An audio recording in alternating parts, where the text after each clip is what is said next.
Our Heavenly Father, we thank you this evening. We thank you for our life. Father, we've come to you this asking for your blessings as we have gathered here. We pray for your guidance in our meeting today, O Lord. Only you truly knows what we are setting out to accomplish. Father, we have our vision, we have our ideas, but you are the only one who sees the perfect detail, the end of every beginning. Oh Lord, we pray committing our speaker into your hands. We ask that you, Lord, will use her and empower us today. In Jesus' mighty name, amen. Amen. Amen.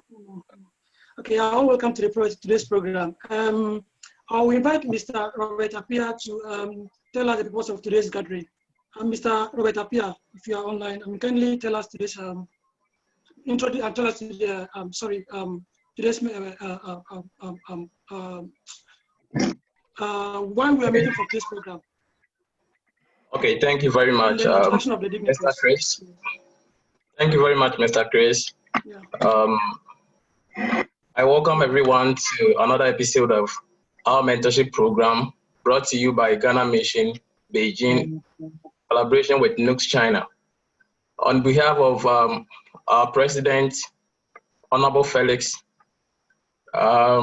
today's section is about knowing the role women play in corporate governance, real-life challenge in corporate world, and how to navigate through successfully. I am Robert Appiah, NUGS-China Vice President. Tonight, we are blessed to have His Excellency Edward Boateng, Ambassador of Ghana to China. We also have Her Excellency Mrs. Winnie Natala Chibe Sakunda, Ambassador of Zambia to China.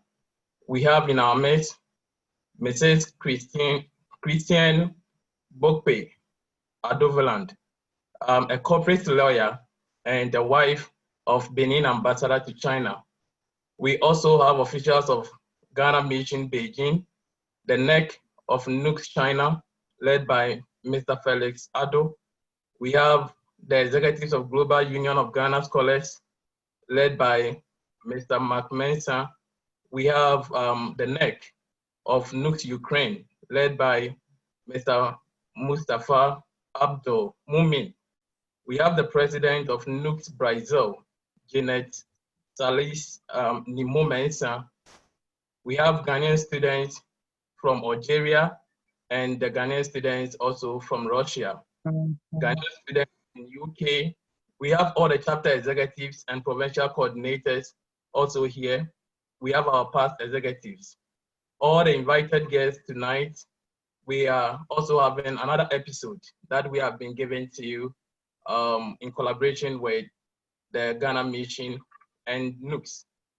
We pray that we have a peaceful session. Enjoy your session. Thank you. Thank you. Thank you very much, Mr. Robert Appiah.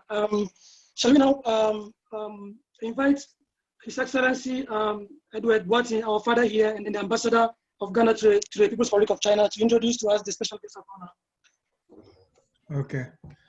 All right. Thank you very much, Chris. First, I would like to express my sincere gratitude to Dr. Joyce Aryee for joining us, and also my sisters, Winnie and Christine, for giving us their time. Today is the 10th, I think the 10th one, the 10th in our series of leadership series and mentoring programs. And this is one of the positives that came out during the lockdown. We decided that we would use our time to build ourselves and build our characters. So we started this virtual mentorship series, and we invite distinguished people who have distinguished themselves in their careers to share their experiences with the students who are the leaders of tomorrow. Because I sincerely believe that our students whom we are training here and educating here in China have a big role to play in the transformation of Africa, because they are experiencing China at a time when China is at the top. China is gradually assuming a more forceful role in world leadership, but also they see where China has come from, because this thing has been done over the last 40 years. And when you move around China, you see remnants of it. Some places of China are just like our places back home. So we've started this, and we've had, last 2 weeks ago, we had the privilege of my colleagues from Tanzania, Benin, and Sao Tome join us. And we talked about education with Patrick Awuah, who has established one of the best private universities in Africa today, and we shared experiences, and they have even invited him to come to their countries to help in the transformation of the education sector. We've had speakers, Elizabeth Ohene, the first African to become a news editor. We've had Honorable Kennedy Ejapong talking about speaking truth even amongst your own when it's not fashionable, so that people talking to the students about being courageous. Today, we also have three very, very important women, strong women, who will, I hope, serve as a beacon of hope, a beacon of inspiration to a lot of our ladies who are on the platform today, because you are also the future. Dr. Joyce Aryee, I've known for a very long time. And I think when she set out, a lot of you were still, not even that your parents had met your moms had met your dads. I mean, I think they were also in high school. She has done everything that a woman can aspire for. She's been a single mom. She's been married and divorced. She's been in the revolution, in the heart of the revolution, 1981. She was there. She was the voice of calm amongst a sea of very angry soldiers who wanted to kill everybody. And I remember watching as a teenager, I said, hey, I mean, this woman is brave, because she was always walking with angry men who had guns, and we saw her as a voice of calm. She was the information minister during that time. They used to call them secretaries of state. And later, she became the education minister. From there, she's built a very successful career, the longest serving chairperson of the Ghana Chamber of Mines, working with all these strong men who are in the mining industry, from Europeans to Chinese to Ghanaians. Mining is a very male-dominated environment, and I always used to wonder how she managed them. From there, she set up one of the most successful consulting companies in Ghana today. And then she also has her own ministry. In addition to that, her passion is singing, and she has one of the best choral groups in Africa. I think 3 or 4 years ago, they were awarded the best choral group in Africa in South Africa. So she has a lot. I mean, I think most of the time when we have these discussions, the women raise issues. So I thought I would bring her, because a lot of the challenges, a lot of your fears, she has experienced them, and she's still standing. Same with my sister from Zambia, one of the best diplomats, not African diplomats, diplomats in China today. And she speaks her mind, but then, like Kennedy Ejapong, people go to her for advice all the time. She's my senior in the diplomatic corps, and I thought it would be good to also have her and share her experiences as a senior African diplomat in China. She's worked in different countries, Germany, at the UN, and now she's here representing her country very firmly and positively. Madame Christine will join us later. When she joins, I will introduce her, also a very distinguished corporate lawyer. So I would invite Madame Joyce Aryee to share with us her experiences. Who is Joyce Aryee? What has kept her standing despite all the challenges? And then after she's gone through with us, Her Excellency Winnie will also come in and share a few examples. We'll take questions because she has to leave. and then Madam Christine will also come in. So thank you very much. So Auntie Joyce, if you can give us a brief on, I guess the first thing is that, who is Joyce Aryee and your experiences. One thing I also didn't say is that she's very, very multilingual, speaks German, French, and several Ghanaian languages. So on the platform today, we have students from all over, as Chris said earlier. So if at least you can give us a perspective of Auntie Joyce, and then we'll ask you some questions so that at least we can have a good perspective of who you are. Auntie Joyce.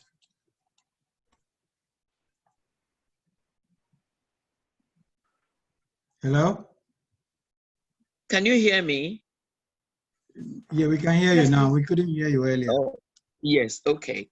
So good morning. I'm saying good morning because it's morning here. Good evening, everyone. And thank you for the opportunity to be with you.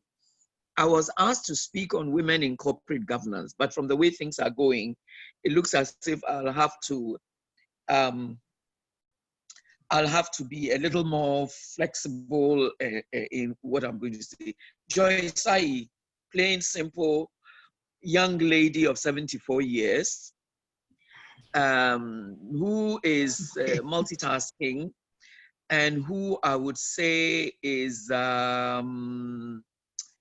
very politically minded, even though she is not one of the key people in the political party. Politically minded because I believe that every person should be interested in how our country gets run. And being interested means, you know, following what is happening and also taking a stand.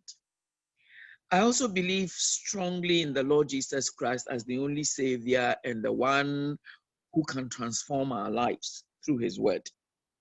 And by God's grace, I'm able to relate to children, the youth, grown-ups, and people who belong to that category that the COVID-19 this describes as vulnerable, because I'm in my 70s. At the moment, I run a ministry called Salt and Light, which really is a ministry to encourage Christians to know that they are called to influence their society by living the Christian life and touching other lives.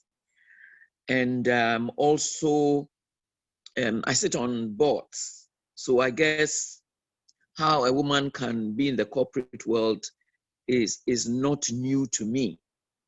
What I'd like to say, if I may, how many minutes do I have? Because I thought I'd give a bit of definition of the corporate world, if I may. May I? May I do that? You have an hour. Yes, you should. Yes.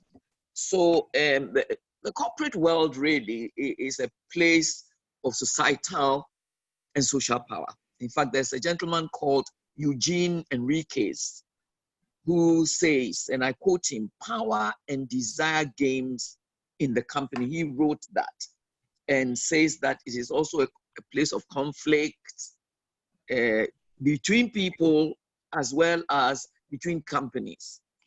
But in our world, I would say that corporate governance is a system by which companies are directed and controlled. The boards of directors are responsible for the governance, that is following the laws of the land as far as companies are concerned.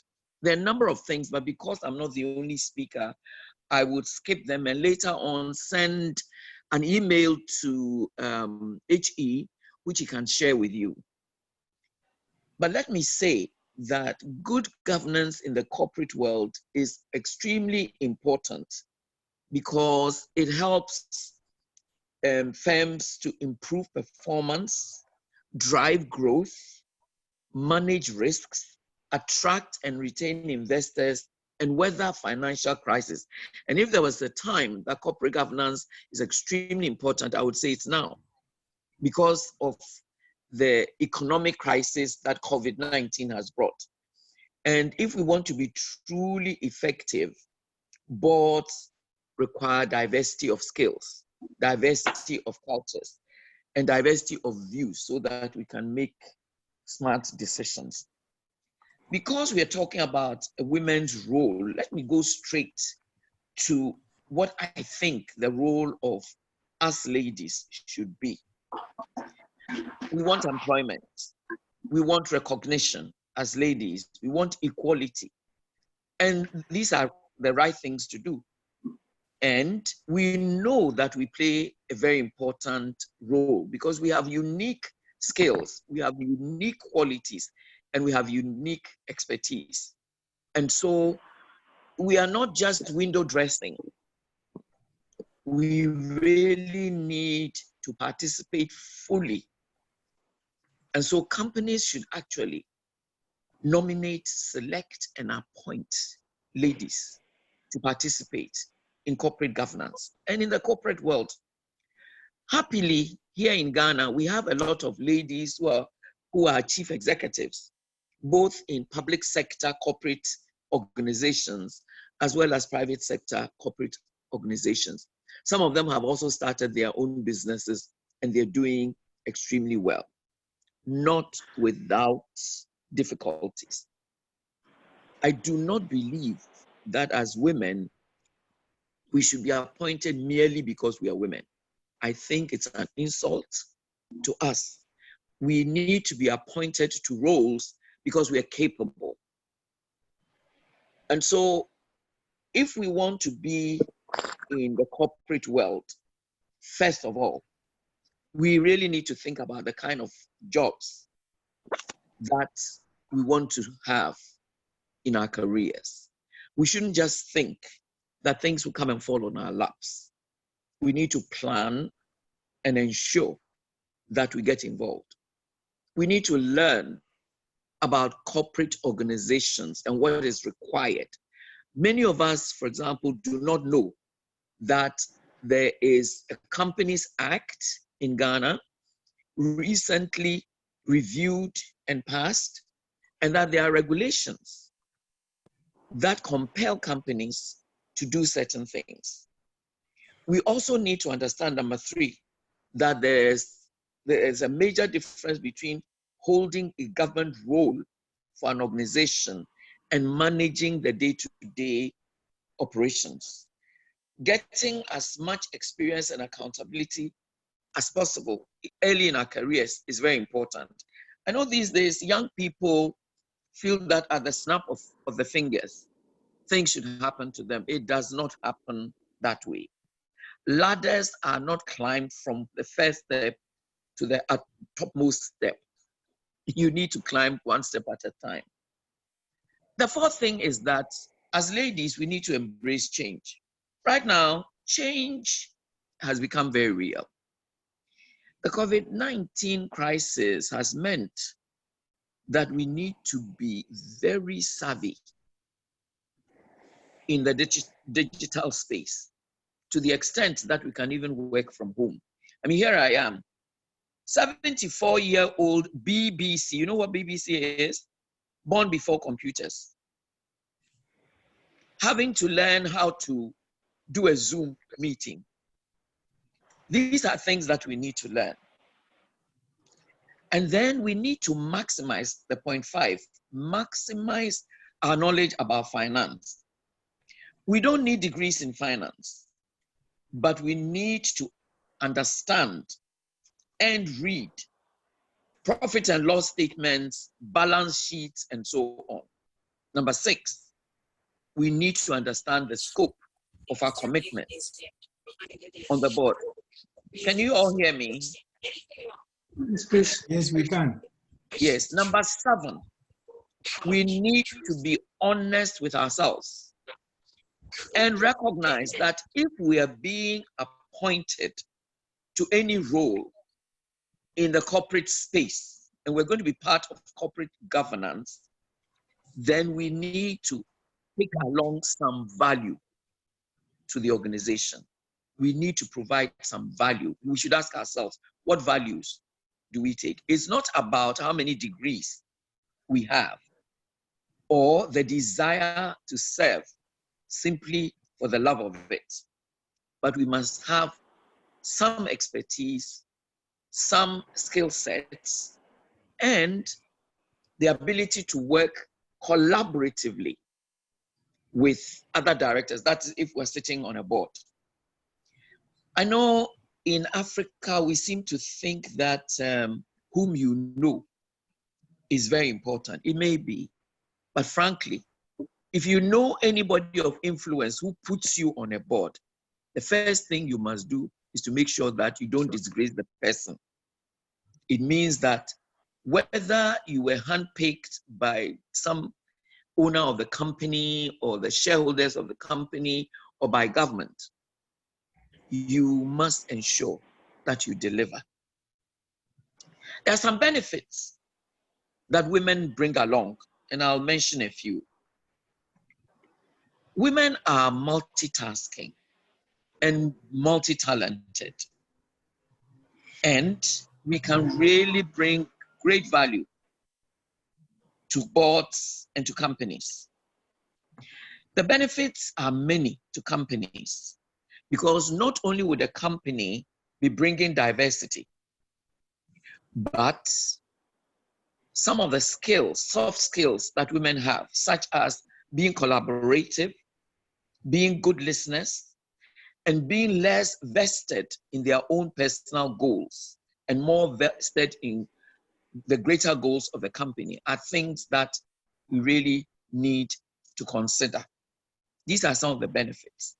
And so we need to expand what we want the company to achieve by ensuring that we put women in very important places. And if a woman is serving on a board, a woman should be able to serve either as its chair or in any of the committees that are needed to get the organization to get better. Now, throughout the world, there are very few women on boards.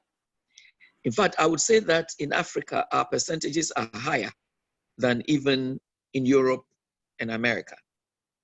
That said, we shouldn't just think that it's okay because you're a woman, you must be appointed. There's something we need to take along to the companies that we serve on. The company laws in Ghana make it imperative for us to have certain basic principles. We need to understand that corporate governance requires, one, that it is the board that approves the corporate strategies for the company without micromanaging, and that management develops and implements these strategies. At number three, under the oversight of the board and its audit committee, management presents financial statements, clear financial statements to the board. Number four, nominating corporate governance committees of the board, that is what you call a compliance committee, is important. So in a sense, boards must not be so small as not to be able to have committees. And the last point I'd like to make is that Africa needs to move very fast. We need to leapfrog because we don't have to invent any wheels, but we need to adapt wheels. This calls for critical thinking. If you're a lady, what is it that you think about your country's progress for which your involvement in a corporate body at the governance level will ensure that this gets done? And if you're a man, I'll ask the same thing. What is it that you bring to the table? What love do you have for your country? And what loyalty do you have for the company in which you work? Now, let's remember that if you're a CEO, you will be a member of the board. It's a sine qua non. So even if you're a CEO, what is it that you're bringing to the company that employs you? And if you are the owner of your company, are you only interested in the bottom line, getting profits? Or are you willing, together with the board, to ensure that all stakeholders benefit from the board? It's a learning process for most of us, but we have to speed up our learning and not just think of the benefits of saying, I sit on this board, I sit on that board, when we don't really have much to contribute. We need to help our nations. I don't know about Zambia, but in Ghana, we still have a very strong state enterprises sector, which means that government is still the major shareholder in a lot of companies. Hitherto, many of us have just taken advantage of difficulties in the public sector and have not been useful to the boards we've been able to sit on. But it should not happen anymore. For those of you who are students, if you consider that you are the leaders of the future, leadership comes with a lot of sacrifice. And so this is the time for you to learn. You need to even ask HE in China for you to go and do short, how shall I say, internships in some companies, if this is possible, so that you leave the country that is doing so well and therefore has earned the ire of a lot of countries. A lot of countries see China from the negative instead of seeing it from many positives. And even though a lot of us in Africa are always ranting and raging about the Chinese and the Chinese and the Chinese, they definitely have a few things that we can learn from. One of the things that we can learn from is a strong sense of nationhood. And then a work ethic that is unparalleled. These two alone need to help us to change our attitudes to being in the corporate space. HE, I'll stop here. Then during question time, I'll be able to fill in the gaps, if I may. Okay, thank you very much. Before Excellency Winnie comes in, can you also share with us a little bit about your time in politics and as a minister and sitting in cabinet?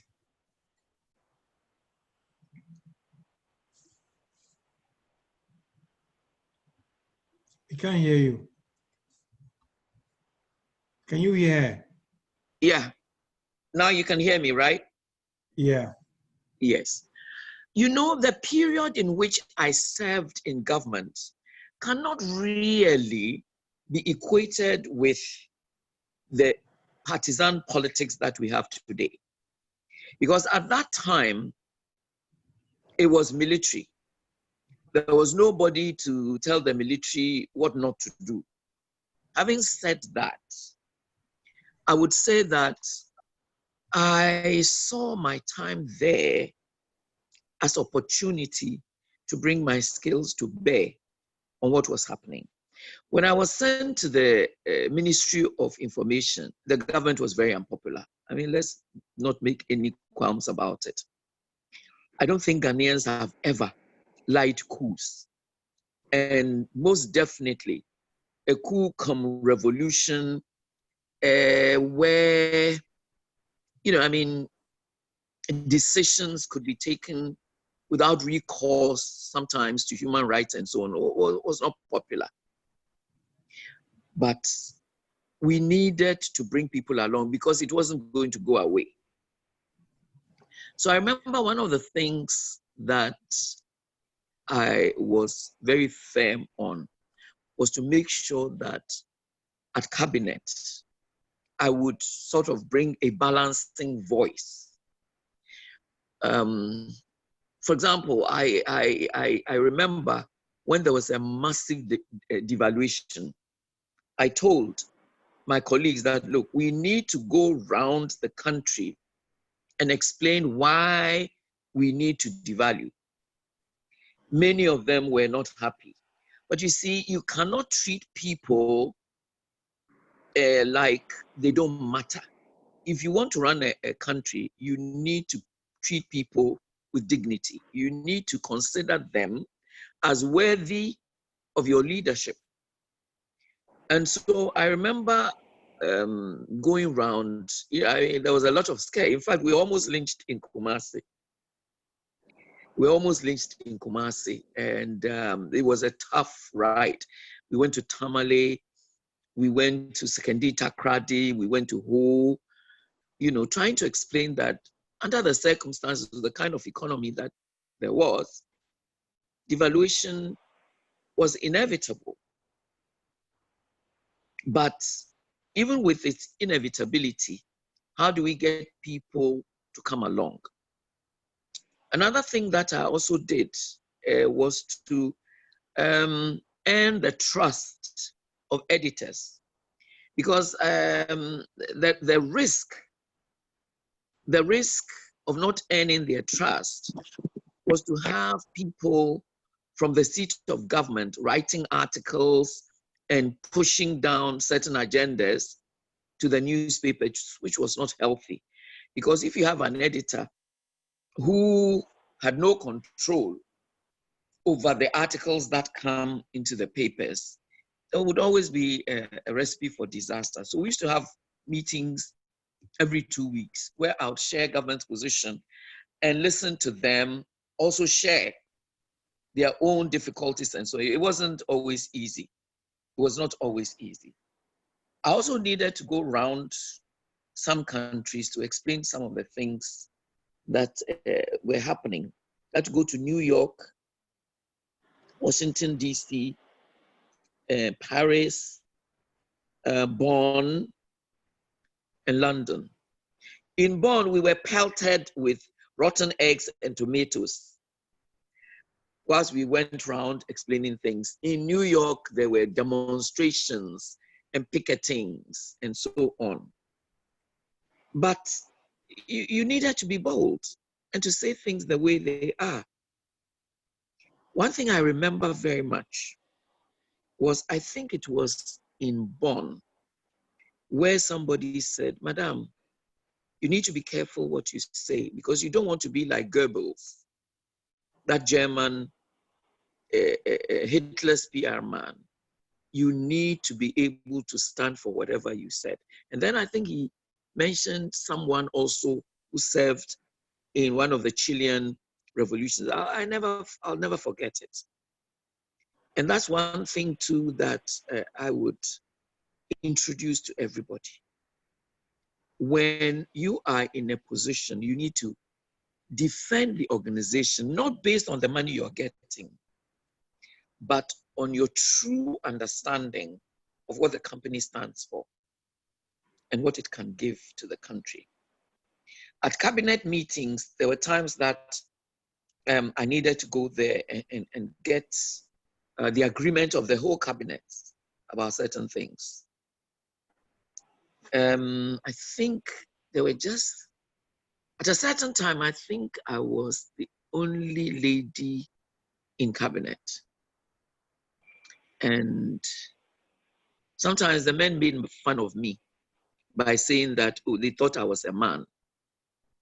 But it was done derisively, but who cares anyway? You have to have a tough skin to be able to. But it stood me in good stead because in collaborating and sharing, even from my ministry, and also understanding what they were doing and being able to carry it across, it created a certain bond that helped us to do whatever needed to be done. Those were not easy times. And I pray that we never go there again. So I didn't get involved in when the PNDC metamorphosed into a party. So mine was national service, that's what I call it. But national service in the political arena. Some people think I'm a politician, but I'm not so sure that I am. Ichi, I don't know whether you describe me as a politician. Definitely. How do you come by that? How do you come by that? Is it my understanding of the politics of the day, or? Understanding of the politics of the day, you're always consulted, but whichever government is in power. Yeah. Yeah. It's love of nation. And that's what I'll also tell our people. Please, let's love our country. We may not have everything, but we don't have to have everything today. If we all decide to give in our little bits, we will build a strong nation. Too many of us dislike Ghana. Too many of us dislike Ghana, and it is not good for us. We need to support Ghana to grow. The interesting thing is that you cannot take Ghana out of your DNA. Even if you go and take somebody's citizenship, they will call you a Ghanaian Chinese, a Ghanaian American, a Ghanaian British, a Ghanaian German. So you can't take Ghana out of your DNA. Let's hold it dear and let's serve it with passion rather than always running it down. Oh, we have problems, it's true, but the problems come from us, the people. It's not from the entity called Ghana. It's from the people within Ghana. Myself, yourself. That's it.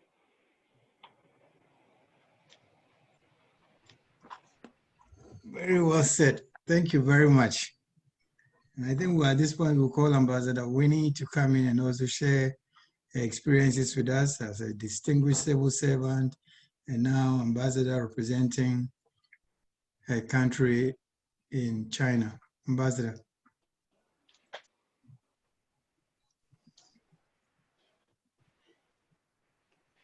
Can you hear me? We can hear you now, yes. Thank Before you. we couldn't, but we can hear you now, yeah. Okay, thank you so much. First of all, my colleague and my brother, thank you very much for inviting me to this forum. And how I wish I could physically meet Mom Joyce, just to get a bit of experience from her. I have been motivated actually from what she has been talking about her political life, because I think that's where my weakness is. I'm really not sure whether I'm ready for that political life which she went through herself. Otherwise, I'm really grateful that I've been given this opportunity to also share a bit of my experience to this platform. Basically, I think from hearing what Mom Joyce was talking about, one mistake I made was maybe to overstay in Europe. I think I shouldn't have done that because I can see that she's very grounded with the political situation of your country. And unfortunately for me, I think I should have been in Zambia longer for me to really have the courage which she has. Because when I went home, my first experience was that I felt politics were still very raw, especially, involving women in politics. But anyway, I'm just commenting because of really the way I admire Our Lady, Madam Joyce, with what she did for your country, politically, and also in the corporate governance.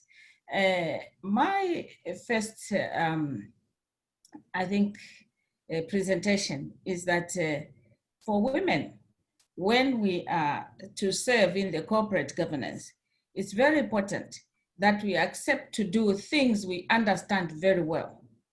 I'm saying very well because first of all, if you go in the corporate governance without knowing or without having the right qualifications, the first frustrations will be that all the male colleagues will be picking on you, knowing that there is something that you don't know. So it's very important, I think, that first of all, we have to go into a field which we understand very well and be able to spearhead, some ideas and to participate fully in whatever, is happening in the corporate governance. Because if you go in there and you are still raw, you'll find that even the good ideas which you may be able to bring in will not be taken on board. Mostly they are rejected. So that's where now already the frustration starts. But I always tell, my students, the young girls, that, be firm when you are working with men and push your agendas, which you believe in and which you know are going to bring positive change. I'm saying so because, most of the time we pay attention to small things, when we are working with men. My advice to all the students and all the female ladies that are working in the corporate governance is to learn to have a deaf ear. We should be deaf, just deaf.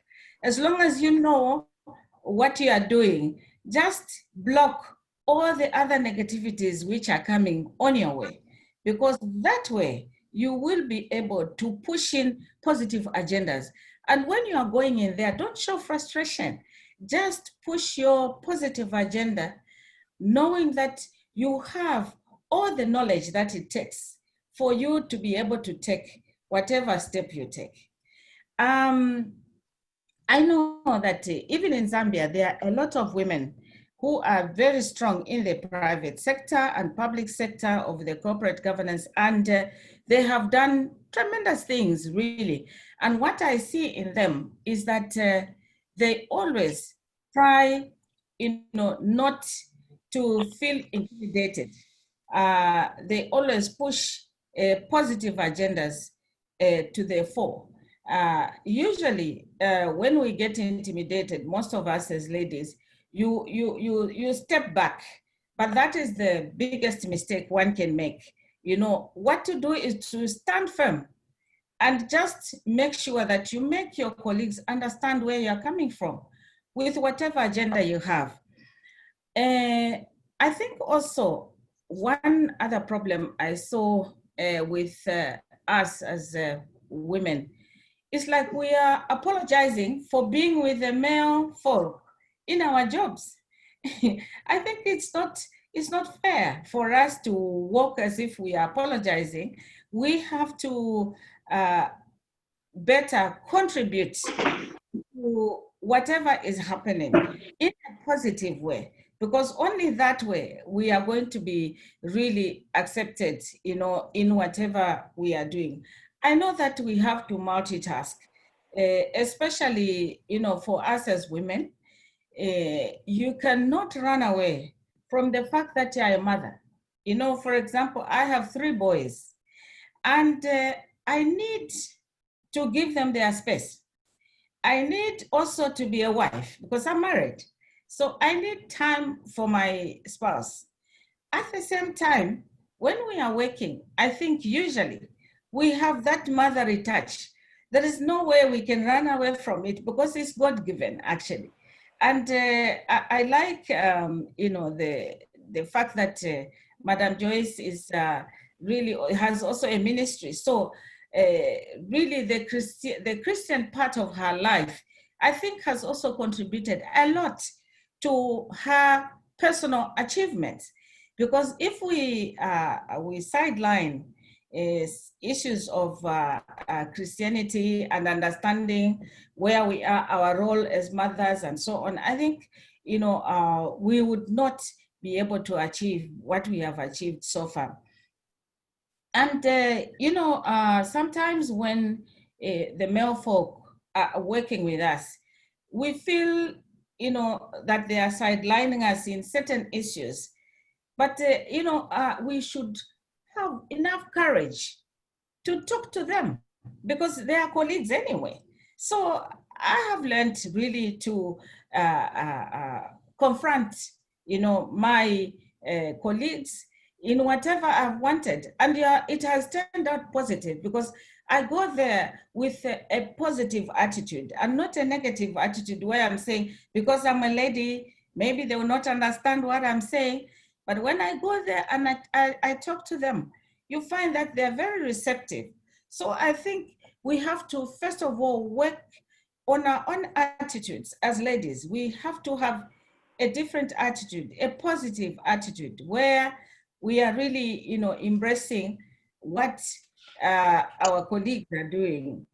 And we need the jobs and we need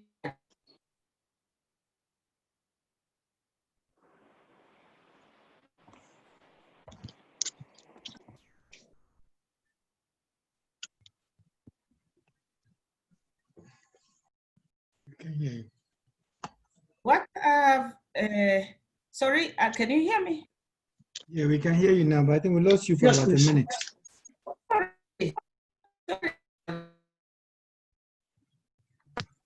We've lost you again. Oh.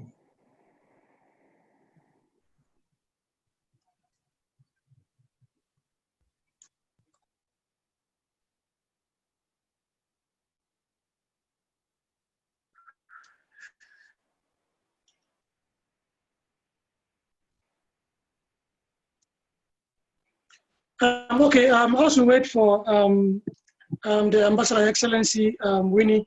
Let me take this opportunity to make some few announcements. I mean, as we get reconnected. I think NUGS-China Academic Excellency Award submission deadline is 14th of June. I think that is today.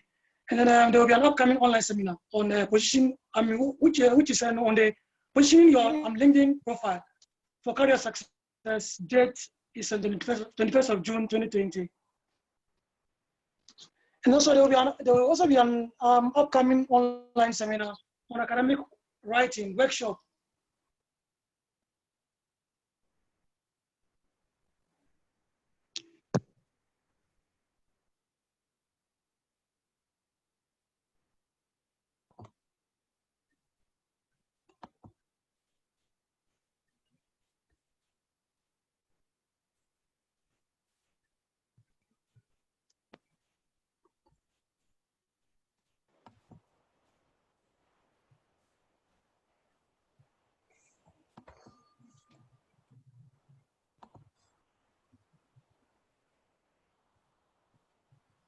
H.E., I think we lost her entirely.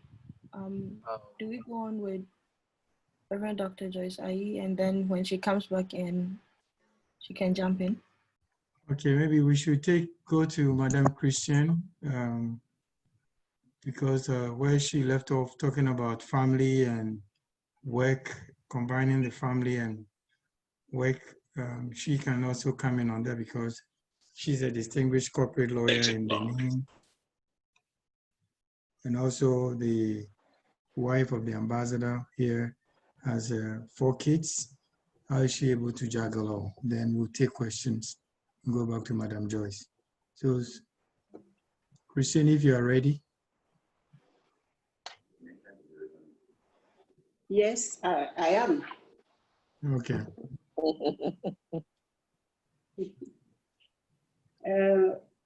Good evening, everyone. Thank you for the opportunity to be able to share and discuss with this audience. I really admire Dr. Joyce, whom I knew from Accra since more than 6 years.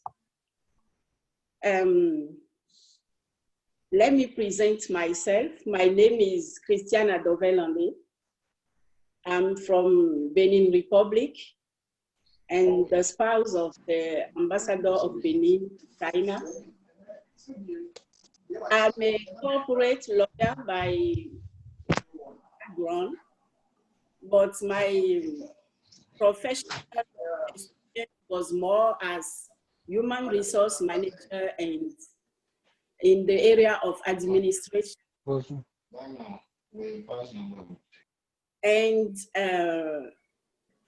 as my husband is a diplomat and has been traveling a lot, when I was in Ghana 6 years ago, I had the opportunity to attend a master program in Kofi Annan Peacekeeping Center. So I'm a passionate of any question related to women. And I was really, I appreciate the presentation of Dr. Joyce. And what I really pick up from her speech is when she said, women should understand that they won't be appointed just because they are women. I am so, I agree with what she said. And I always say, even though there is affirmative action sometimes to allow women to go to the parliament and open doors for them in the political arena, I think as women, we really need to be ready to pay the price to get ready professionally, to take care of our education and make sure wherever we are, we have the same potential as men. We should not expect any difference, but we should count only on our capacities and only on our competence to handle any leadership position that we will be appointed to. As a manager in a telecommunication company where I worked for more than 10 years, for 5 years, I was the only woman in the board.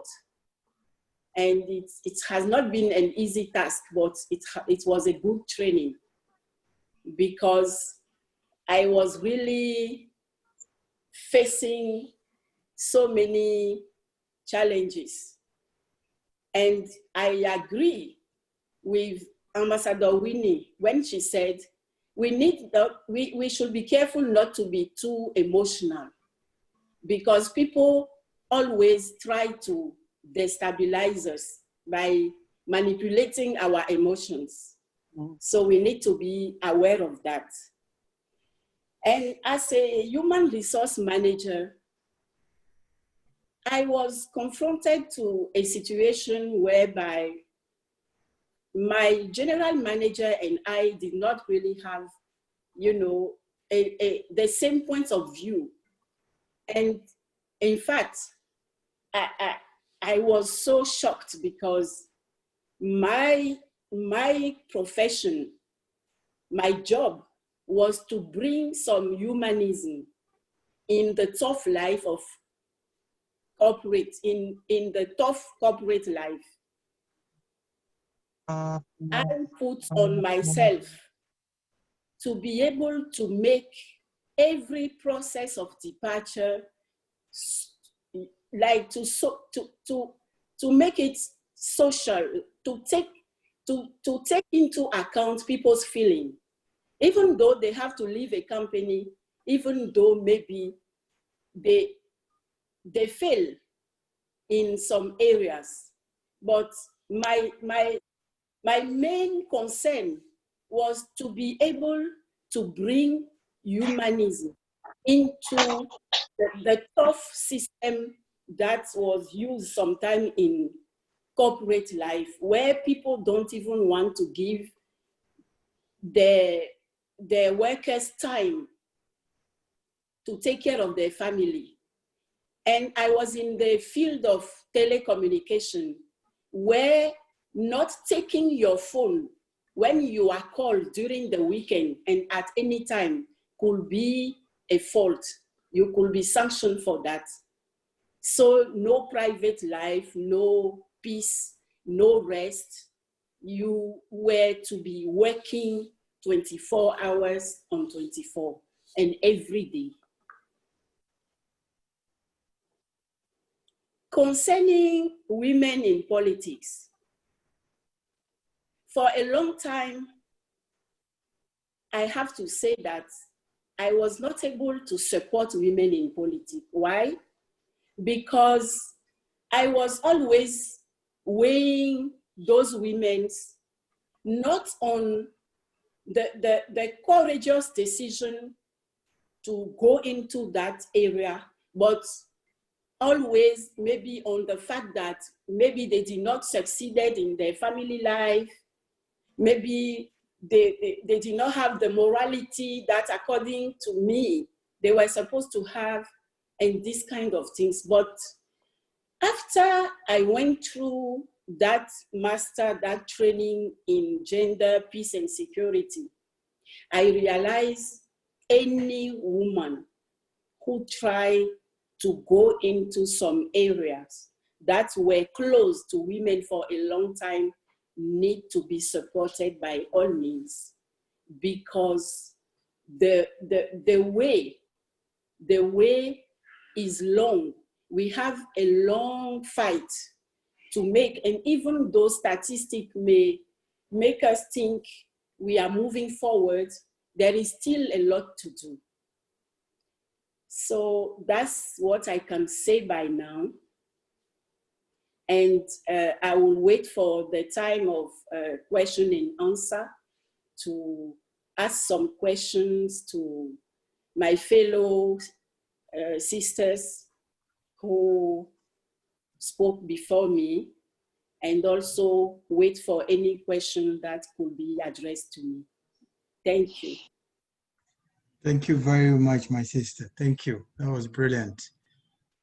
So now I'll hand over to Chris and Gloria to take questions from the floor. And please make your questions very short so we can take in more questions. And then please address the questions to either Christine or to Auntie Joyce. And let's take 3 questions at a time. So over to you, Gloria. Thank you very Ambassador much. Winnie will join us later. She joined us, but now she's just gotten another call from Zambia. So when she finishes, she'll join us. All right. So for the questions, you may raise your hand using the app, and we would see your hand raised in that order, and you'd be called to ask your question.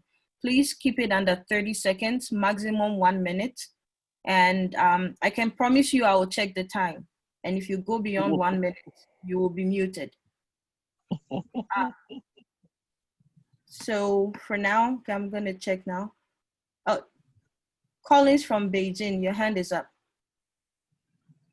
And then after that is NUGS Brazil. So Collins.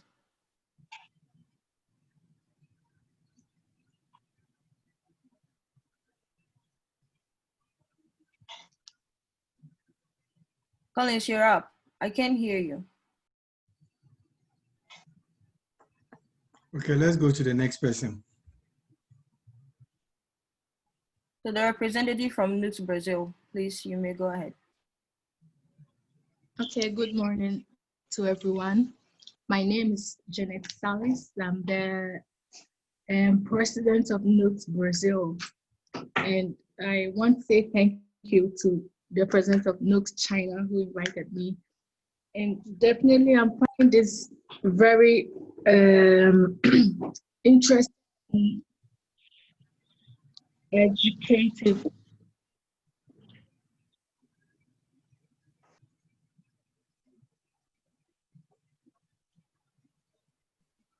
And next, Brazil, we can't hear you. Wow, today's network is really, really bad. So, actually, you're muted.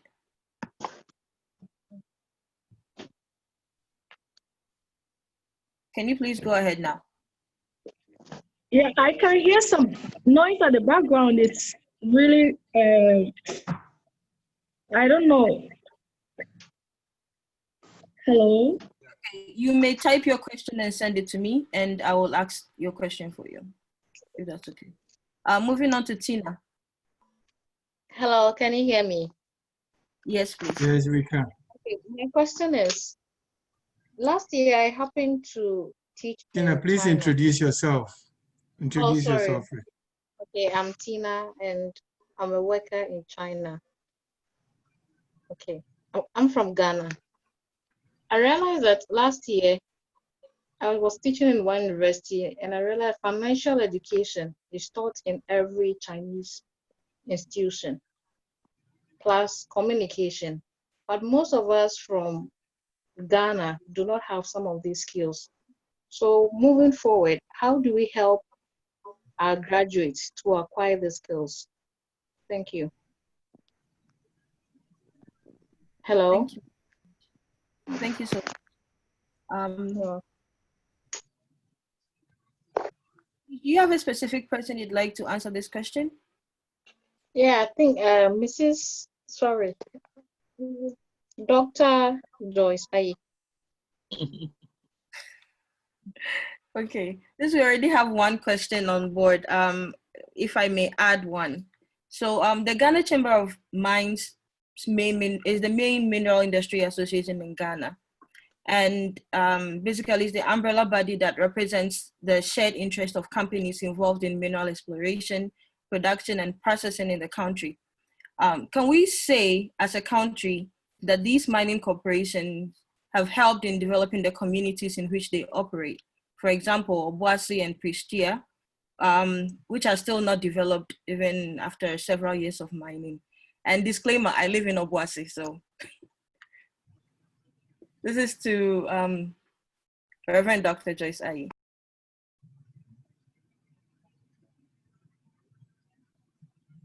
Can you hear me? Yes, we can. All right. The first question is about getting some kind of training in financial understanding, I should say, and then communications. Let me say that not all subjects get taught, formally. And if you want to develop yourself, you find other means of acquiring some of these soft skills. And there are quite a number of institutions that do that. For example, there's the Institute of Directors, which really trains non-finance people in financial understanding. And you can actually go on any of their courses. And then the Institute of Public Relations also provides some training in communications in general. You don't have to be a PR person to take some of those things. And I'm glad you asked, you see, because after we finish school, after we finish formal education, a lot more needs to be done in acquiring soft skills. They don't get taught formally. They are not examinable, but they are needed. A certain level of human, not human resources, but human relations. Human relations, how do you deal with people? And it is our duty to imbibe these skills. Nobody is going to call us and say, go and get the skill. But we ourselves need to know that after our formal education, life presents so many things that don't get taught at the university, but that there are many institutions that fill these gaps. That's the first thing. Gloria, you really are a veritable Obuasi girl, and I am happy to respond. In Ghana, the mineral belongs to the state. It is held in trust by the government for the people of Ghana. A company that comes to mine this resource is required to do certain things. And I can assure you that this is done. What is missing? The gap is that governments are not able to articulate enough their own development plans and get the mining companies involved in it.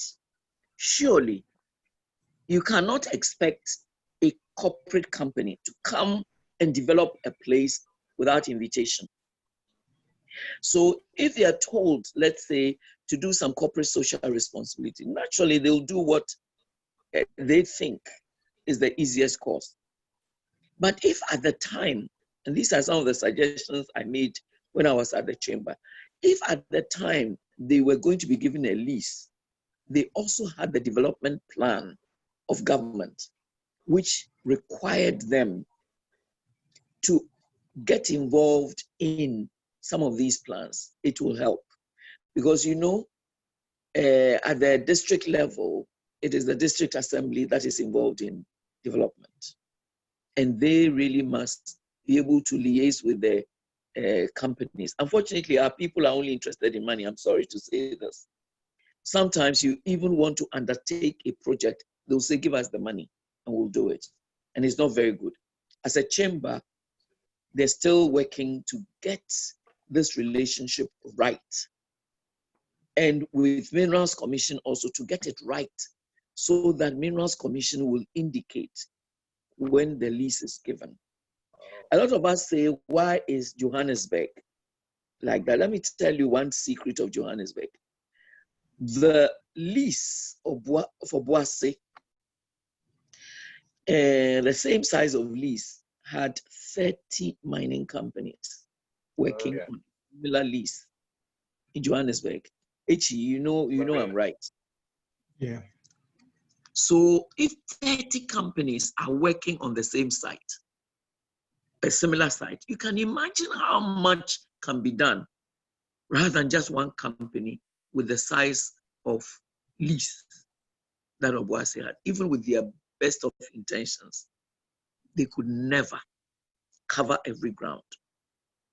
So these are some of the things that we need to take. Also, even though one is not supposed to say it, but apartheid helped South Africa a bit.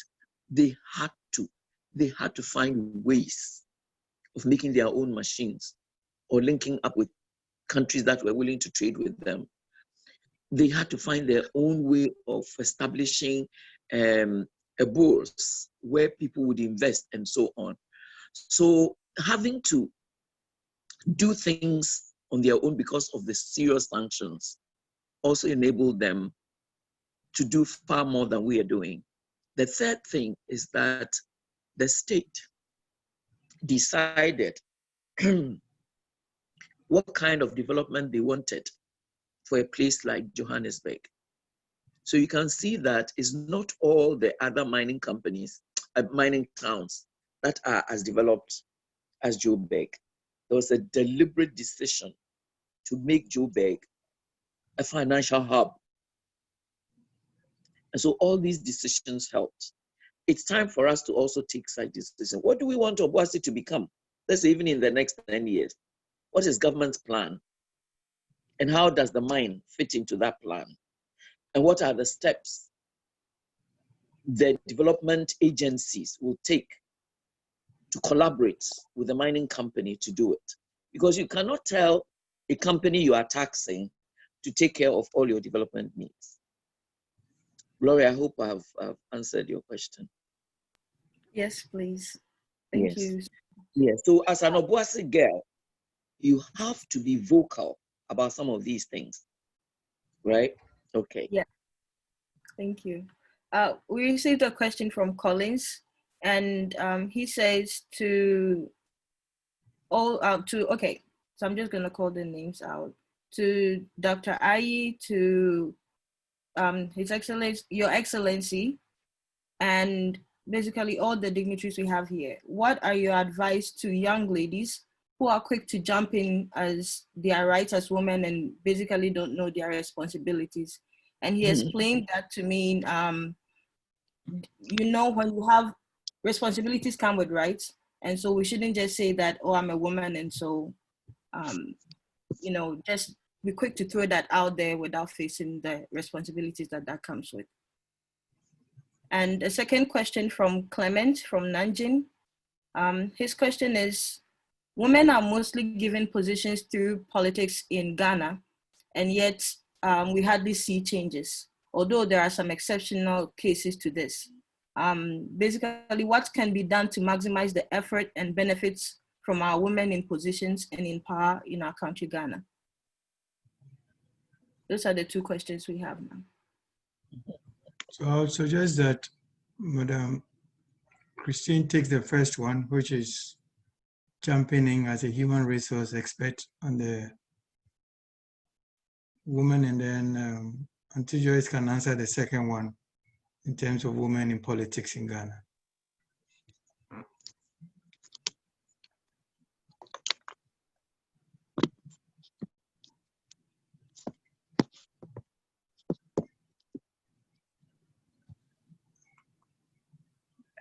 Can the first question be repeated, please? Please, in a summary, he's asking for your advice to young ladies who are quick to jump in with, you know, women's rights and all those sayings without really attaching that responsibility that is needed to it. Okay. When it comes to women's rights, I always say we need to bring it into the social context, because we will never be able to change things unless we go into a negotiation. And when I speak about negotiation, it's not about denying our rights. It's just realizing that we are in a society where the mindset is what it is, and it takes time to change mindset. And also we need to understand that what we are expecting is not really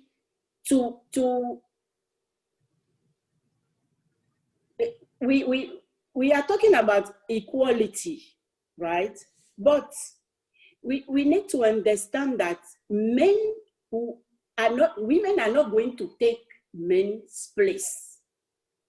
It's a matter of having the same understanding about something and making men to allow, to contribute to the promotion of women. Because when we take the situation of married women, a married woman will not be able to succeed unless her husband supports her and bring her and how can I say, contribute, help her to get all the resources she needs. Not that a single woman cannot succeed. A single woman will succeed a different way. But a married woman, if she wants to keep her family life, and not, because you see, the thing has become as if For a woman to go into politics and succeed, she has to be maybe divorced or maybe a single woman. Why can't all these things be combined? Why the political career cannot be combined with family life? And why there is that mindset in our countries that every woman who will fully engage in the political arena, for instance, is an easy woman or a prostitute. So we really need to understand that there is a negotiation that is supposed to happen at a level. Let me, for instance, take the situation of violence, domestic violence. When you take that question and you observe that question carefully, you will realize that women who are victims of domestic violence are almost never ready to sue their husband. And if they do, it means they are not expecting to be in that marriage anymore. Because the whole process requires that she, sometimes when she is beaten and threatened in home, she has to come out of the house, go and be accommodated in another place. And sometimes they will quietly tell you, instead of going to that extent, I prefer to go to family negotiation. They will go to the family chief and try and complain about the husband and ask that person to intervene in the matter. Why? Because they want to keep their marriage. They are not ready to step out of the relationship. And usually it is because they are not financially independent. They are not able to take care of themselves. They still need the support of the husband or the rest of the family to face all the aspects of their life in society. So you see, the question of women's rights is such that I think we should not just be claiming, some rights. And we really need to discuss and make men to understand some things, bring them into a table of discussion and get some inputs from them for the situation to change. Unless we will be adopting law, adopting strategies, but we will not achieve most. So that's what I can say toward that question. Thank you. So we go to Auntie Joyce for the second question.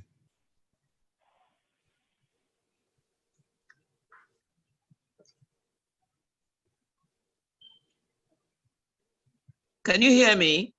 We can hear you now. Yes. Thank you very much. I'll add a little bit to what Christine said.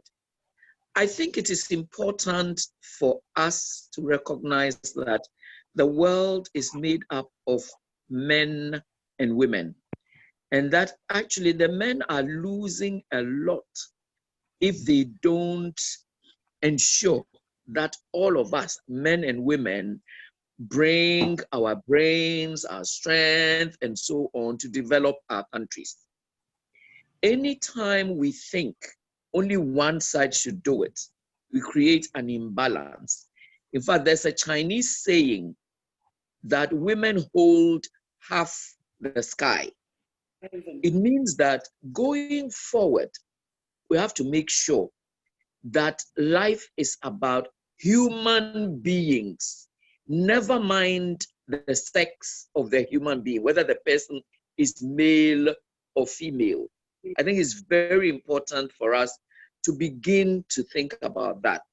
This also means that as mothers, we should raise our male children to understand that life is about males and females together charting a path for development. As we work on certain things that have been denied women, and I'm glad that now things are changing, even from homes. At first, we didn't think that a girl should go to school. Now it's changing. We didn't think that a girl should study beyond a certain level. Now it's changing. We didn't think that a girl could go and work in a certain area. Now we have pilots, we have people going to the moon, we have people driving trains, we have people in politics. Not enough, but it's changing.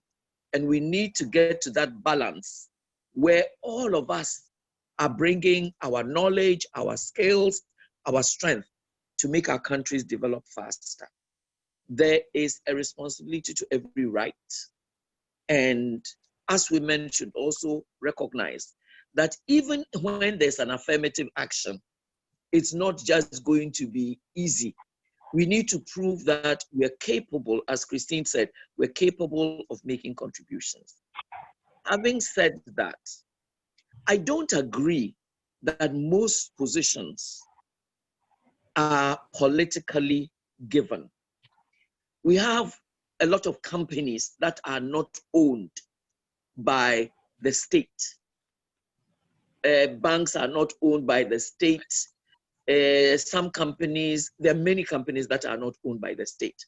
So if a woman is serving on a board or is serving as the legal counsel or is serving as the company secretary, it's not because it's been given by the state.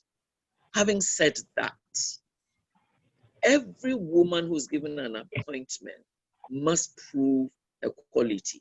And I agree with you.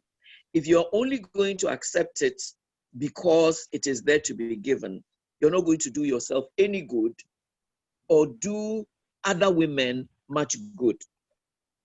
That's why I said we should, in addition to our education, learn principles about corporate governance, learn skills that will advance our placement in corporate governance and so on, and learn all the time. I recall that when I was at the Chamber of Mines, I deliberately learned everything about minerals engineering, technical things. I went underground, I went to the mine site, and so on. In fact, later on, people thought I have a degree in mining engineering. I'm nowhere near there. But when you're given a job, you have to learn everything about it. And I'm saying this to us women, remembering also that it is not wrong to do all this and still marry and have children. Believe me, if you don't marry and have children, there will be no more people in the world. God has not given pregnancy to men. The pregnancy is for us women. And we can combine these. We can combine these. Some of the things that we should be fighting for example, is the length of maternity leave. And now that COVID has shown that we can work from home, H.E., I hope that you will join us in this campaign. H.E., join us in the campaign to make sure that we have more than 3 months maternity leave so we can raise our children well. These will make life better. It will make us more productive, because what we're looking for is creativity, productivity, and what I'll call proactivity. We need to really bring something good on board. So I don't believe that a woman should be just given a place because she happens to be a woman. It will not help us. When we get the job, we don't, you see, people think that currently I serve on the board of VRA. Not because I'm an engineer, no, but because I have some life's experience. And when I sit on the board, I must bring that experience to make the company better. So you don't, and when I went to the Chamber of Mines, I didn't have an engineering degree. I didn't need an engineering degree. But once I got there, I made sure that I learned everything there is to learn about mining physically, about community relations, about development agenda for the communities, about the importance of environmental protection, water bodies, forests, and so on. Even about the fact that we should begin to think of mining, living together with agriculture in certain ways. So you need to constantly learn. You need to constantly learn. And I think it's very important that we do. Let me say something to commend the men who are on this forum. Life is about all of us. And I'm glad that even though this was initiated as a women's forum, you are here. Because when you leave here, you either go to your wife, your girlfriend, your mother. So you are always living with us. You're always living with us. And you need to understand the way our minds work, as we need to understand the way your minds work, because our countries need all of us. So let me commend the men who are here. Even though I heard that it was a women's forum. Is it a women's forum? Or it is a general forum? Actually, this forum started as a women's forum. Our first two speakers were Madam Elizabeth Ohene and Dr. Mosi from Legon, and then we expanded it to include the men. Yes, I'm glad it's a forum for all of us, because life is for all of us, not just for women. And let me say to Gloria, you are the head of you are the Women's Commissioner. Always make sure that whatever you do, men are around. Because otherwise we go and sit, talk, say we'll do this. And because we live in society with them and they don't understand what we are even talking about, there's no way we're going to get their collaboration. So I'm so glad that this is happening. Ayiko and kudos. Thank you. Ayiko to Okay. H. Gloria, I'll take the next question, which it goes both to Christine and Auntie Joyce. I think one of the themes that has come through is, nation building and being very patriotic to one's nation. But the challenge that we have in our countries is that the whole political process is also becoming very individualistic. And personally, from where I sit, there is a big disconnect between the governed and the ruled. And most young people don't believe in their political structures. They've lost hope. And in so doing, they've lost hope in their nations. Talking to the young people here, you've asked them to learn from the Chinese, which is something that I have learned here. A Chinese person would never say their government is wrong or what leadership is doing is wrong, even if they know. Privately, they may tell you, but once in public, they will defend it to the hilt. We don't have that. We are always the first to criticize our leaders, to insult them, to chastise them. How do we change or influence the mindset of the young people on this forum who have lost faith in the entire political system and in so doing their nation? Maybe if Gloria could, Christine could come in, and then Auntie Joyce.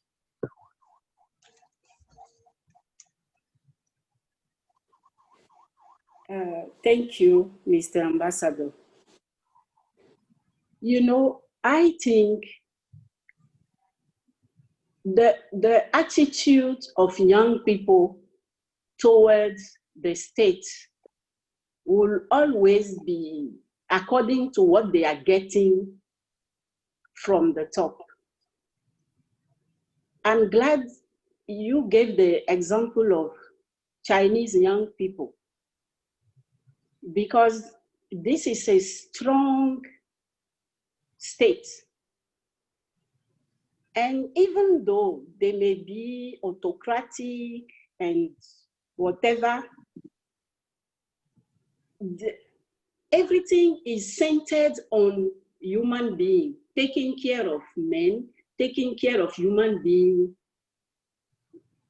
fighting against poverty. And, we need to understand that governance is a delegation from God to take care of people. Governance is about feeding those who are hungry, giving water to those who are thirsty, clothing those who are naked. I think that's the main objective of leadership and governance. And if any leadership or governance is not centered on men, it will not work. So in my personal experience, until I became very matured, I never had the feeling that I could count on the state. I never really benefited anything from the state in my country. My studies, my parents paid for my education.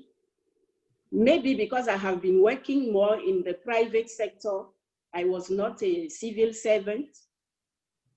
But I don't have the feeling our government in our African context are really helping the population. Today, if you are a young entrepreneur, you can't even get a financial support from a bank or the state to start any business of anything. In everything, young people have to count on themselves in our countries, in our nations. So how do you think they can really develop a feeling of belonging to, you know, the nation and really have the understanding of going to leadership by, I don't know whether you understand. Sometimes I miss a bit my words. You bear with me, my limited English. But that's to say that Chinese citizen can really defend his nation, defend his government because of what he's getting. There is a sense of being helped, being assisted that they feel. In every circumstance, companies can get a help, a push, a support. We don't have the same experience in our nations, even it is starting from unemployment. So that's what I can say about that issue. So I think... But Christine, you are recounting the story. How do we, I mean, you also have a leadership role now in Benin, and I believe that Simon is sitting next to you listening. How do we cultivate this sense of nationhood? Because if we don't develop the sense of nationhood, then when people become leaders, they are also thinking about themselves and their family alone. The nation is always secondary. But if at this age you have the nation, then you can also go in there and start developing it. We are already there. You know, I just have to conclude by saying that we need to bring back the direction. We need to come back into the right direction. Okay, all right, thank you. Yeah. Auntie Joyce. That's what I say. Yeah. Auntie Joyce, your view, your take. We can't hear you.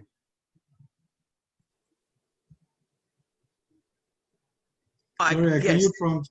Okay, we can hear you. No, it's okay. Now. It takes, yes. Nationhood is something that African countries are building now. We must not forget it. My sister Christine, you know that before the white man decided to create Dahomey, we had our various kingdoms. We are now supposed to be a nation. And we need to deliberately, not because of what we will get alone, we need to deliberately now move from our ethnic kingdoms and think of one nation called Benin. Et si je pouvais parler français comme vous parlez anglais, ça sera très bien. Merci.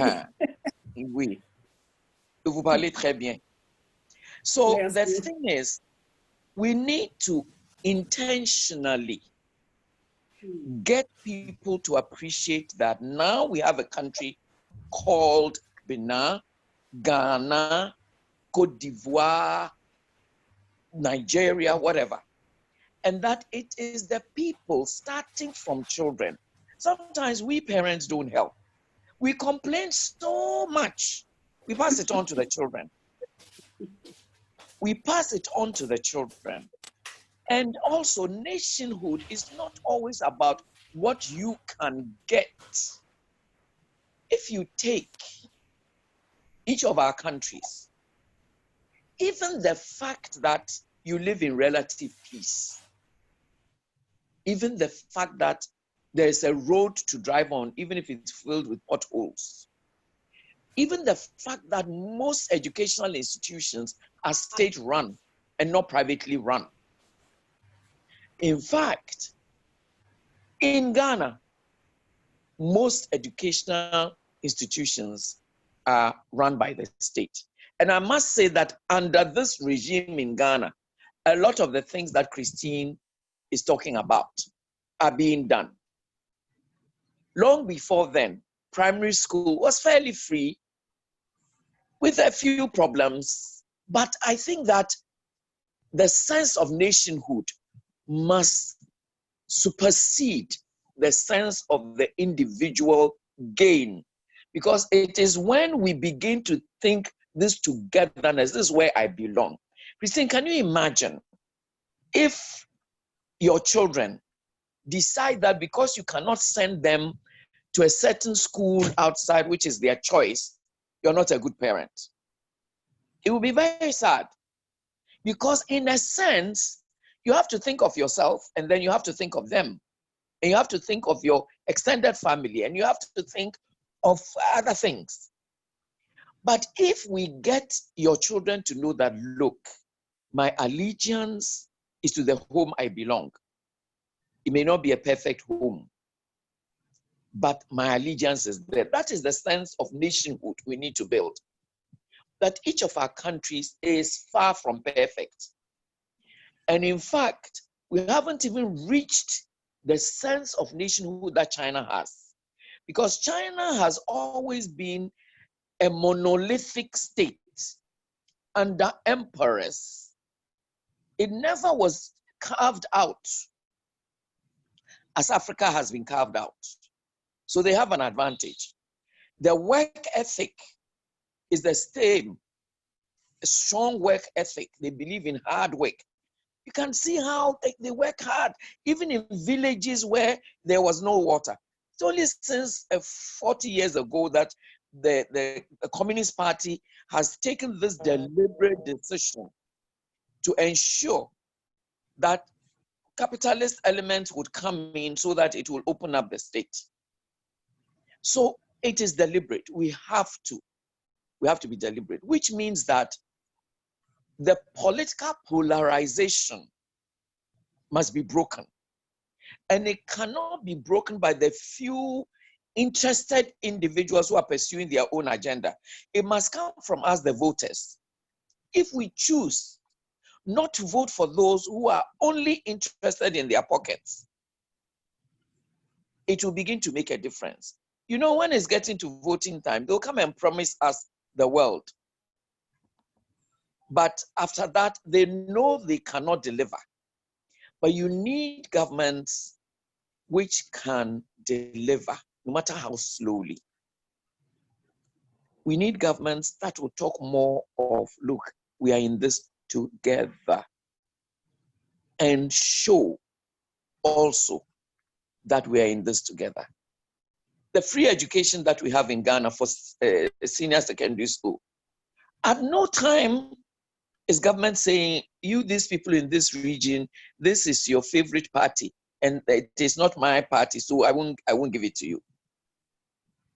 When it's time to give jobs, make jobs available to the teeming unemployed youth, this government in particular will never say, well, you come from this region, you come from this area, I think you voted for that other party, so you're not part of it.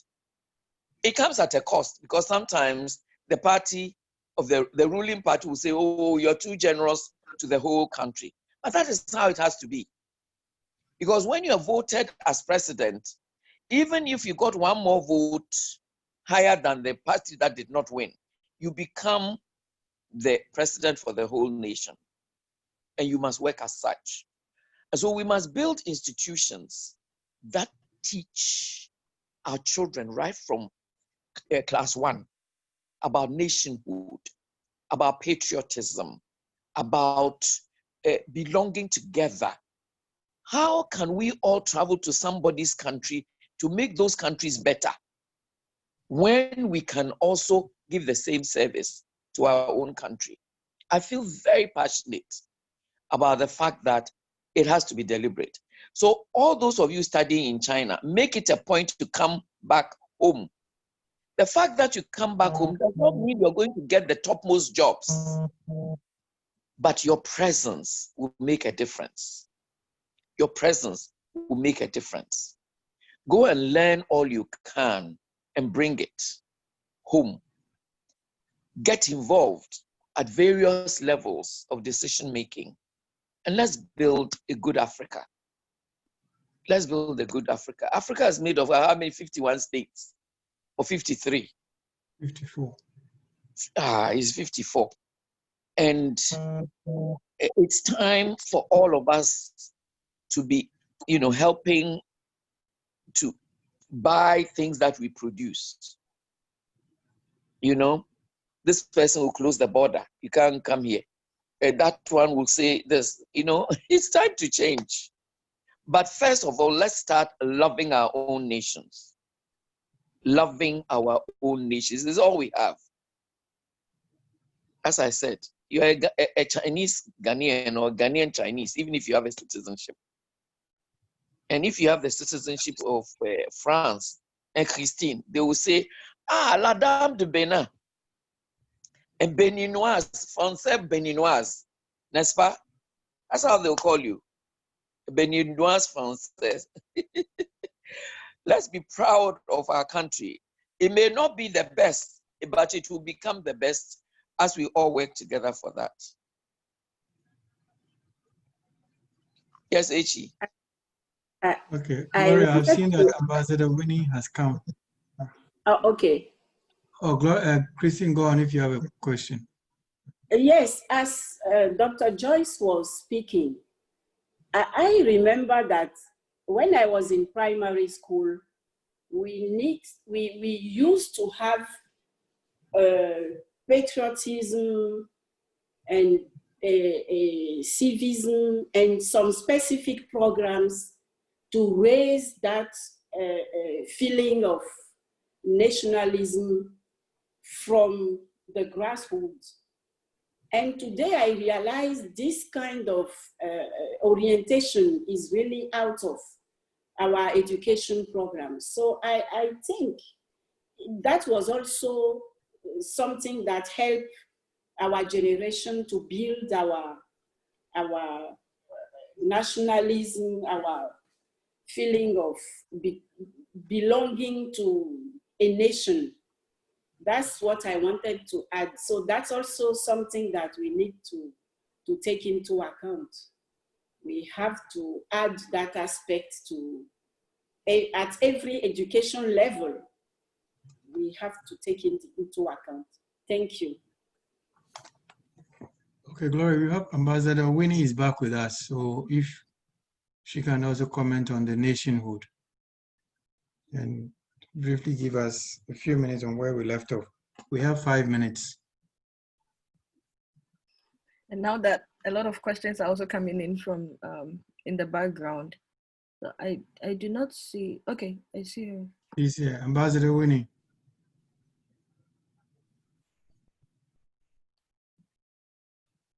We can't hear you. She's muted, but she would have to mute herself. Okay. Okay. Is it fine Yes, now? we can hear you. Yes, we can hear you now. Okay, all right.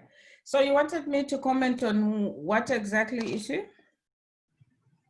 Okay, we've spoken about nation building. How do we, because a lot of the youth today don't have any sense of national pride, whether you're talking from South Africa to Ghana to Nigeria, they are the first to criticize their countries and the first to put their leadership down and to call them liars. And whereas in China is the direct opposite. Yeah. So Dr. Joyce has talked about the fact that we need to have a strong sense of national identity. Yeah. And we'd like you to also give us your take on how do we, as today, as the leaders today, working with the youth, what do we do to build that sense of national identity that I am a Zambian and you are proud wherever you are? Okay. Because Yeah, during the time of Kaunda, we had it, but now it's lost, yeah. we're losing it. Yeah, exactly that. And it's actually how I wish this topic, had its own time, because I am dealing with it right now with my students.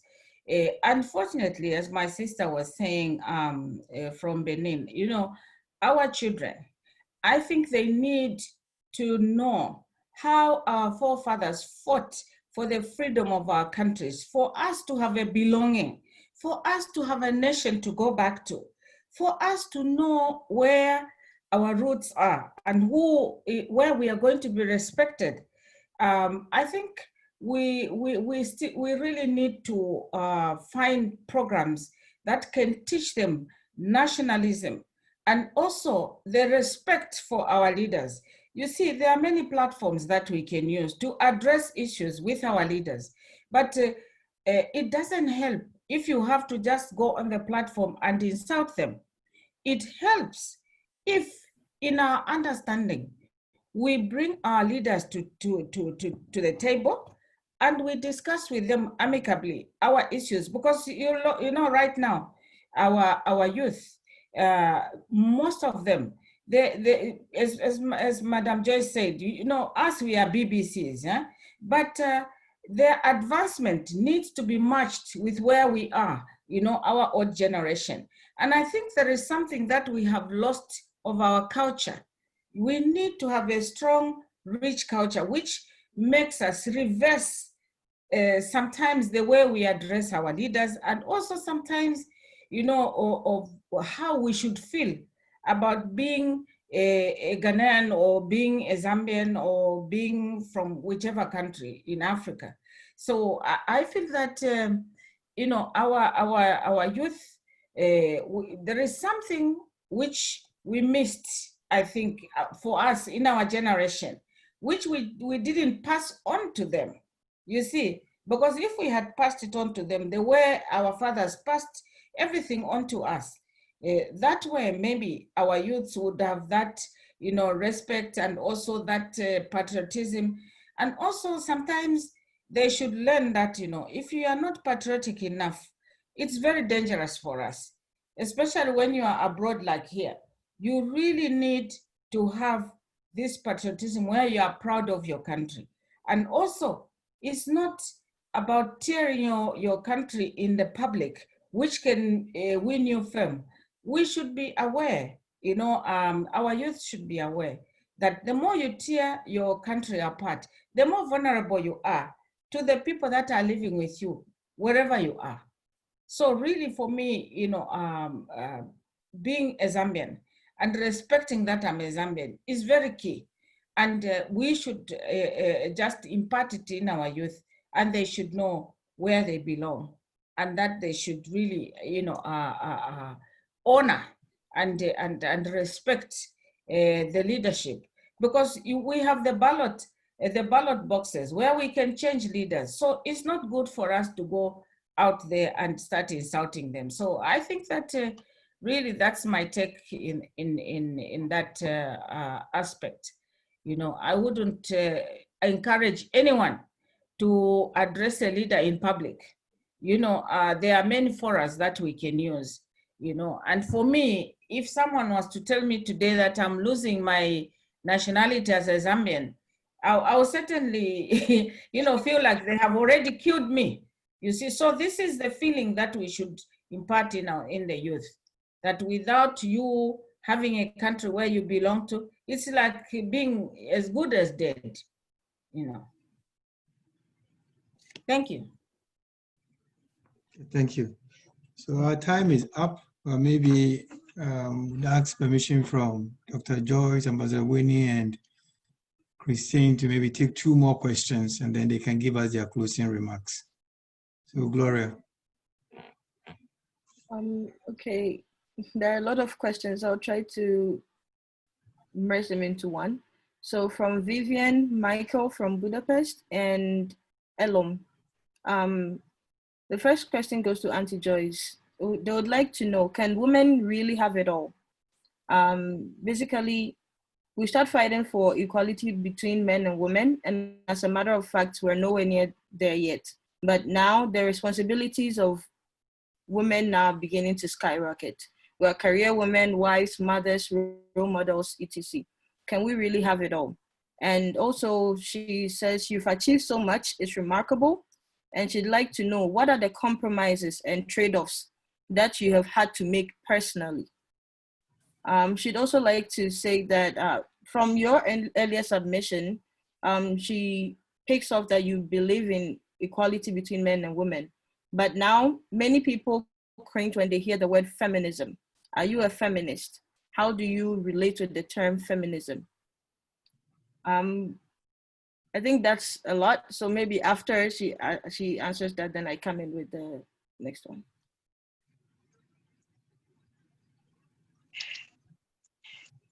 Can you unmute me? We can hear you. I need to be unmuted. You can hear me? No, okay. we can hear you. We can hear you. Okay. The lady has asked a lot of questions. First and foremost, feminism has a history. It has a history. The feminists don't even always believe in our understanding of the need or the right of being accepted as women. So I wouldn't call myself a feminist. I'll call myself a strong women's advocate. That's what I'll call myself. Compromises. I don't even know whether there have been compromises in the sense that I've always been rather independent-minded. Maybe so independent-minded, I wasn't very good at marriage, I should say.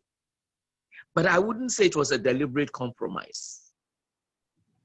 I wouldn't say it was a deliberate compromise, because I think that the issues that have been important for me have been issues of excellence, making sure that whatever I touch, I bring some excellence with it. Of course, and another issue also was to decide that I would not allow a boss of mine to have a relationship with me. My reason is that I'll be very angry if you come and spend the night with me, and then the next morning we go to the office, and because you want to prove that there's nothing between us, you start deriding me in public. That it would, kill me. In any case, I think it's bad for productivity. So ladies, please, make sure the one who gives you a job does not put your back to the ground before you get that job. It's a very important thing. So, maybe I could have advanced a little higher if I had decided to forgo excellence and forgo not having relations with my bosses. But I wouldn't call them compromises. I wouldn't call them that way. Balancing being a mother and having a full-time work is also something I had to live with. And it was easy for me to do because I believe in having help in the home. having help in the home, but treating the help as a decent human being who is also working and being paid, rather than just taking somebody to live with me and treating the person as a maid. Those are some of the things that have helped me in my work balance. I've always had that. So I don't know, the lady who asked questions. There's another person who put it on that coming home and finding a job is not easy. It's true. Check what you're studying. Check what you're studying. And if after you finish studying, you can do something else that will make you more marketable, please do it. Not all the subjects we learn make us marketable. Gloria, have I done enough? Is there something else I didn't answer? Yes, she wanted to know if you were a feminist and your opinion on that.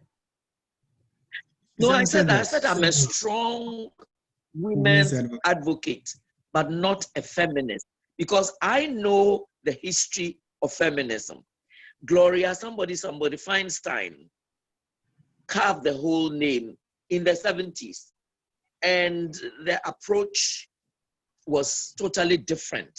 So I'm a strong women's advocate. I'll give my life for that, but I won't call myself a feminist. It's a political term. Okay, thank you so much. I have one question from Angela from Brazil.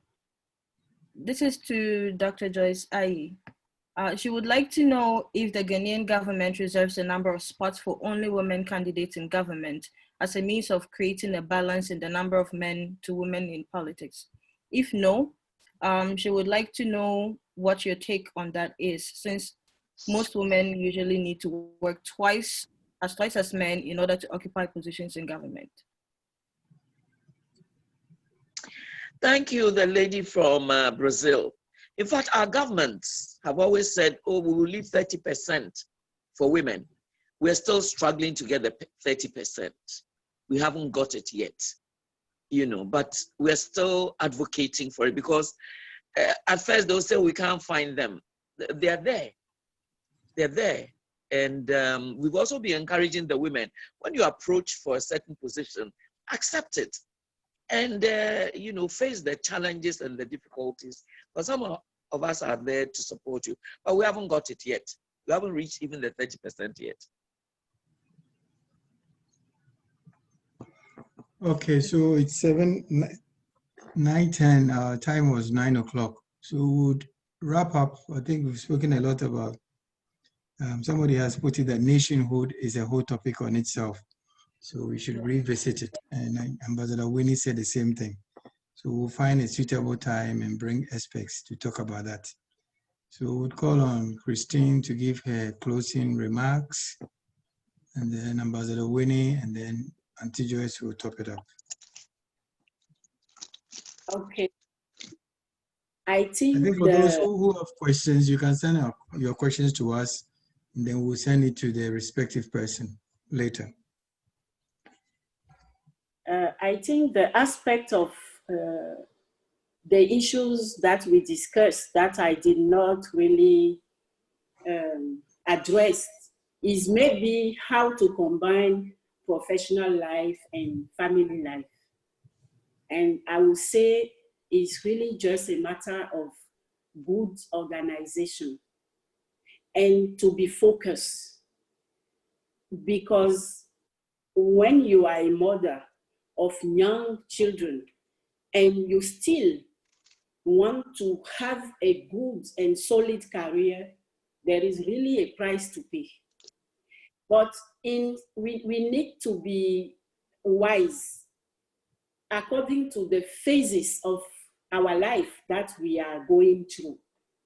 When you just deliver a baby, like for 1 year, 2 years, you may decide maybe just to manage and not to maybe compete for a specific position, just because you give a little bit more attention to the house. But it doesn't mean you renounce your will, your ambition to become, come to a manager level or a higher level.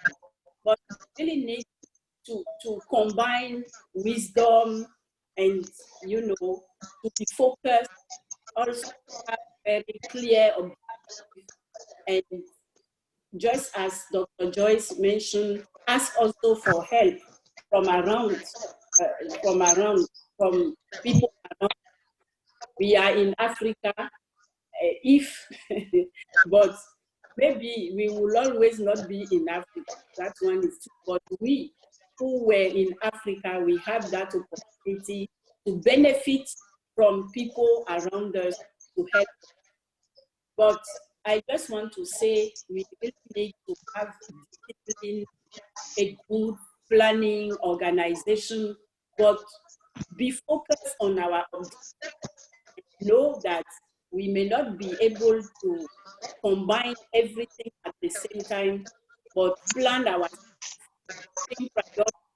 something and just postponing for a while some other ambition. That's what I can say. And I really want to encourage all the students here, the young ladies, to really have ambition and always be ready to pay the price. Nothing will be given to them just because they are women. There is a price to pay. Thank you.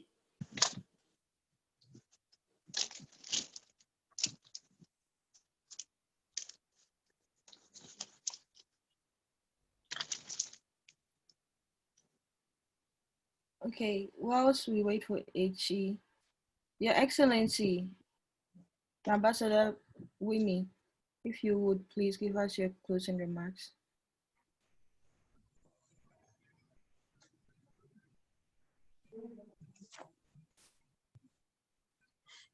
We can't hear you. Can you hear me now? Can Yes. you hear me now? Okay. Yes, we can hear you. Okay. I just want to thank you again for allowing me to speak today. Unfortunately, I missed quite a lot of what has been discussed here. I want to just re-echo some of the sentiments from her Honor, Madam Joyce, our mom. You know, when she talks about working and, you know, showing your excellency at work, it's a very important issue, especially for women. I had a whole day seminar on, you know, women working with excellency, where we don't allow ourselves to be compromised by our bosses or by anybody that has employed us. The first thing you should know is to understand the value of your education and your qualifications. Would you really trade it to just, you know, compromising yourself to your boss or the future boss because you want a job? No. We went to school for a reason. And we have to, once we understand the value of our qualifications, our excellency, our work, there is nobody that can make you trade all your education, you know, your integrity, just because you want a promotion. I will tell you that it's very difficult. It's bitter because I worked for 7 years without any promotion. And I accepted that. And I said, I'll wait until my qualifications are recognized and not me as a woman and my body. I refuse to do that. So it's very important that even, you know, the people you work with. I was inducted by a very well-known ambassador, Gwendolyn Kohn. She's late now, but she told me that, look, as a woman in the man's world, you really need to know that the value of your education cannot be replaced by a promotion or by anything, because once you compromise yourself once, then it will occur all the time. And I think the other issue is that we as ladies need to support each other when we are working with men. It's very important for the ladies to understand each other, to work together, and to do things which really they stand out in terms of our work. And also that persuasive, professional voice. We have to have a persuasive professional voice, but not a persuasive voice which has no professionalism. We need also to take care of that voice, which gives us space where men are working. And also, when we, as women, support each other, even the men, they see it and they understand, and they will never want to compromise you. So I think working with excellency, is very key and very important, and holding your personal integrity. I thank you.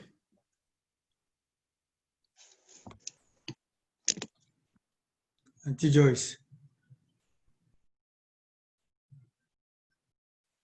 She's muted. She's muted, yeah.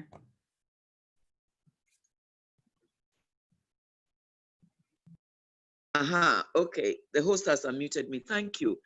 It's been wonderful being on this forum, and I pray that I'll get another opportunity, because I see that there are a number of issues that we need to discuss.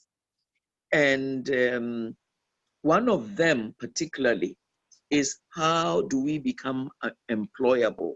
Ichi, please, let's talk about that, because to think that it is government that has to create jobs is one of the misunderstandings, especially since we don't have the kind of government that China has. Ours is a multi-party democracy with little resources. This four-year thing has its own issues. So how to be employable, how to start our own businesses, these are awesome. I think Kennedy Ejapon may have talked about that.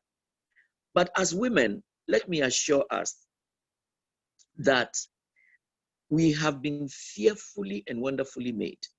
We've got wisdom, we've got strength, we've got intellect, we are multitasking, we are able to do so many things at the same time. Some of them are so innate that we don't even value them. So let's begin to really learn about ourselves as women and decide that we will use all these innate qualities to make us bring value to ourselves, to our homes, to our communities, and to our nation. Number two, as Christine said, we can have it all, but at different levels of engagement. Children are good, and praise God, they don't grow down, they grow up. So there will be a time when you will be more free than at the beginning of your married and family life. Just give yourself the time and use some of it to improve yourself in areas where you think knowledge and skill would be useful.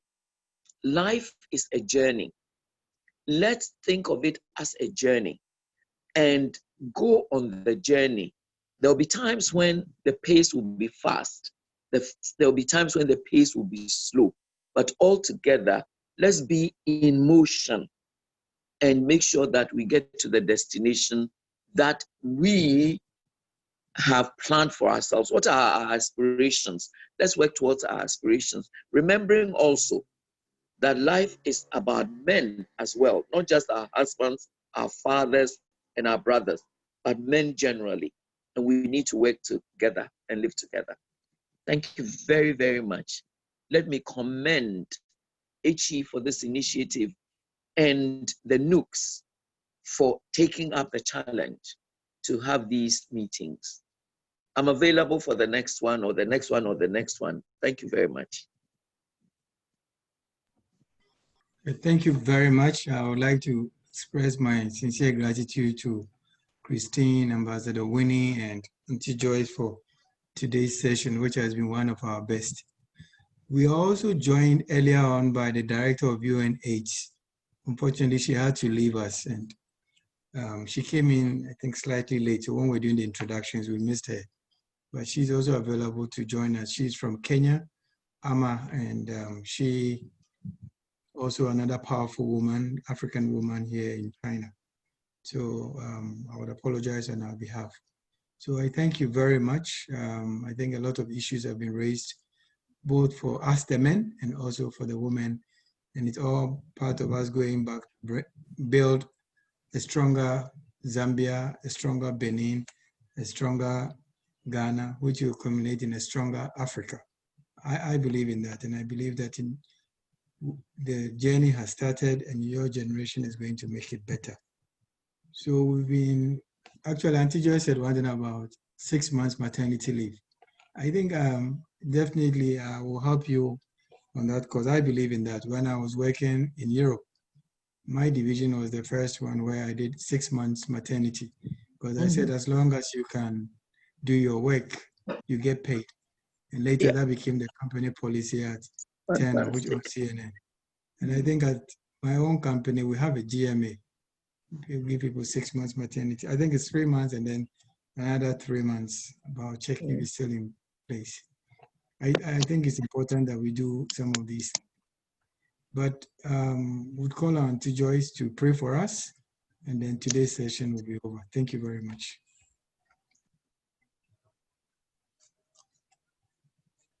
Echi, please, can we have the vote of thanks before the prayer so the prayer will be final? I thought I'd done with vote of thanks for you. Oh.